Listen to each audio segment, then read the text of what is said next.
Heart of Darkness, 1899, is a novella by Polish-English novelist Joseph Conrad, in which the sailor Charles Marlow tells his listeners the story of his assignment as steamer captain for a Belgian company in the African interior.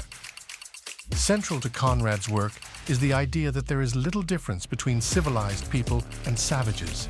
Heart of Darkness implicitly comments on imperialism and racism. The novella's setting provides the frame for Marlow's story of his fascination for the prolific ivory trader Kurtz. Conrad draws parallels between London, the greatest town on earth, and Africa as places of darkness. Summary. Charles Marlow tells his friends the story of how he became captain of a river steamboat for an ivory trading company.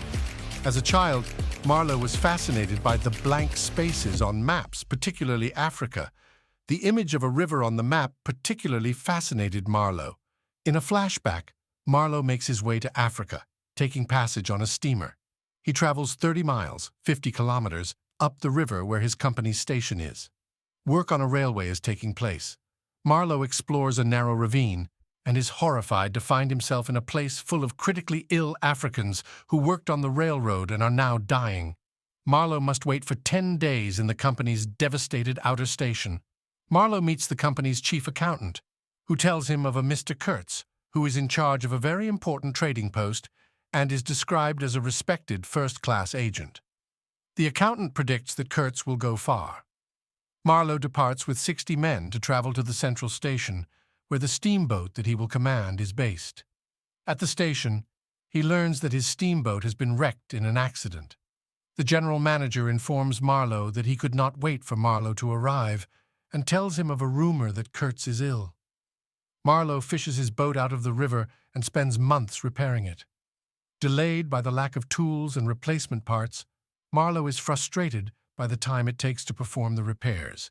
He learns that Kurtz is resented, not admired, by the manager. Once underway, the journey to Kurtz's station takes 2 months. The journey pauses for the night about 8 miles, 13 kilometers, below the inner station. In the morning, the boat is enveloped by a thick fog. The steamboat is later attacked by a barrage of arrows, and the helmsman is killed. Marlow sounds the steam whistle repeatedly, frightening the attackers away. After landing at Kurtz's station, a man boards the steamboat, a Russian wanderer who strayed into Kurtz's camp.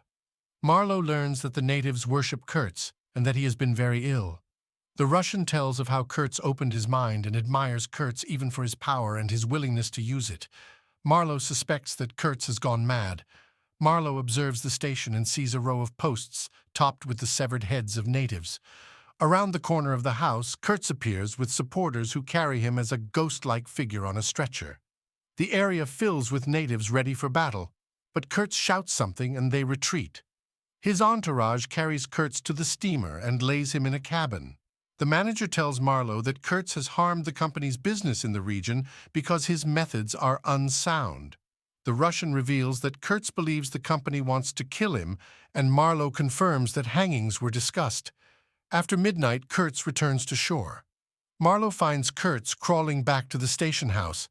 Marlow threatens to harm Kurtz if he raises an alarm, but Kurtz only laments that he did not accomplish more. The next day, they prepare to journey back down the river. Kurtz's health worsens during the trip.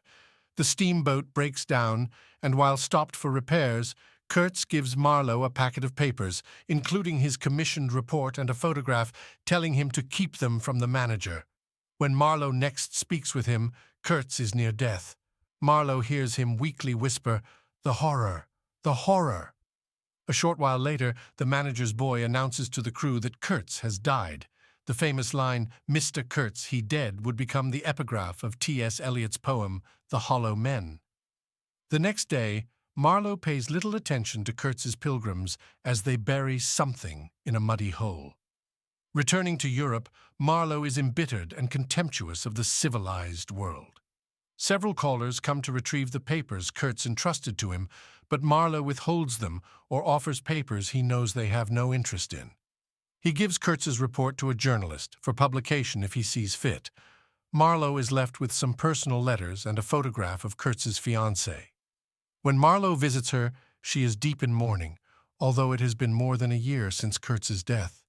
She presses Marlow for information, asking him to repeat Kurtz's final words. Marlow tells her that Kurtz's final word was her name.